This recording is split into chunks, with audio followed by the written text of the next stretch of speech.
Not to brag, but I'm gonna brag.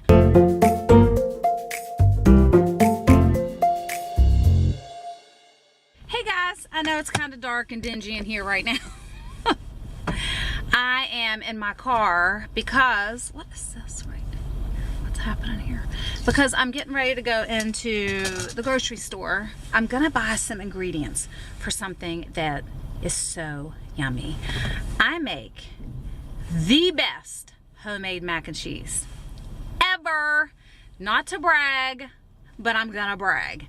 It's really that good, and I want to share the recipe with you because it is just that good. What I like about this recipe most is that it is so customizable to however it is that you want to eat. So if you're gluten-free, you can substitute the regular noodles that I use for some lentil noodles, some rice noodles, whatever you want. Some quinoa based noodles. I know there's a company that makes like a corn and quinoa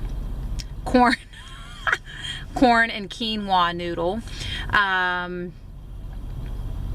If you want to make it like whole grain, like a whole wheat, you can do it that way. I really, really love this recipe. And what I love about it so much is that you can make it ahead.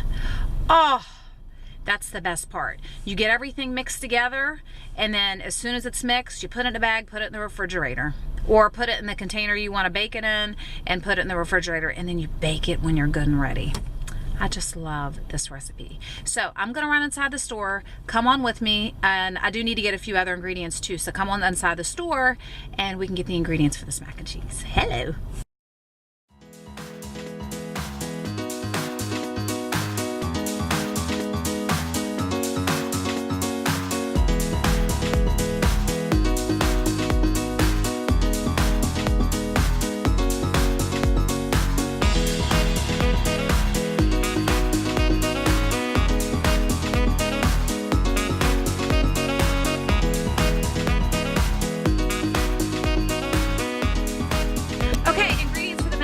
Are purchased now. Let's head into my kitchen and I can show you how to put this thing together.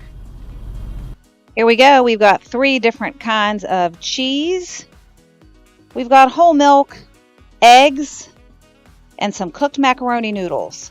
Also, you've got some melted butter, salt and pepper, you always need that, and some cold cubed butter.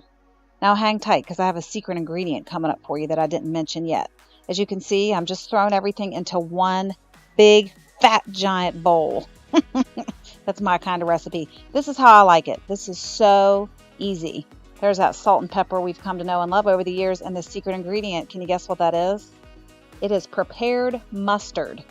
Regular old, plain old yellow mustard. Just a touch of it. And again, remember, all the ingredients are in that description box below. Mix everything up, and here I have a 13 by 9 inch pan. You can use a nicer one, a ceramic one, a glass one if you want. I'm taking this to a potluck, so I'm putting it all in one disposable dish to make my life easier. Some more shredded cheese I have there. Put that right on top along with that cold cubed butter. Just dot that all over the top. Cover it up with a nice long sheet of aluminum foil, and then you pop that in the oven and let it get all nice and warm and ooey and gooey. Then you remove that foil, and I want you to put it right back in the oven just so the top can finish cooking all the way. And here it is. Look at that. Ooey, gooey, amazing, delicious homemade macaroni and cheese. This recipe, I promise, is the best one you'll find. When you make it, let me know all about it.